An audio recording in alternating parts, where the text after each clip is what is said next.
तुम्ही चुकांमधून शिकताय का की त्यात रिपीट करताय? आजचं टेक्निक आहे रिफ्लेक्शन.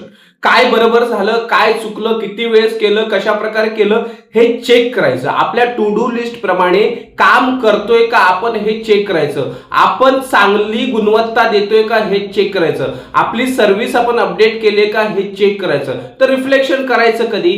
प्रत्येक दिवशी रात्री 5-10 मिनिटं काढायचं. आजच्या दिवसभरात काय काय केलं, कशा प्रकारे केलं, किती अपडेट केलं, काय केलं हे सगळं चेक करायचं. हप्त्याचं वेगळं करायचं, महिन्याचं वेगळं करायचं आणि 3 महिन्याचं वेगळं करायचं. तर कसं करायचं रिफ्लेक्शन चेक? स्वतःला आहे ना प्रश्न विचारायचे की आज मी नेमकं काय केलं, त्याची गुणवत्ता काय होती, त्याच्यातनं मला फायदा काय होणार होता, ते मी सुधारू शकतो का, अजून चांगलं देऊ शकतो का, सर्वोत्तम करू शकतो का, हे सगळं स्वतःला विचारायचं. आपली जी टू डू लिस्ट आहे ती मार्क करायची, आपले गोल्स चेक करत राहायची, आपली प्लॅनिंग सारखी सुधारत ठेवायची. अजून बेस्ट काय करता येईल तर विचार करा आणि ही टेक्निक नक्की फॉलो करा.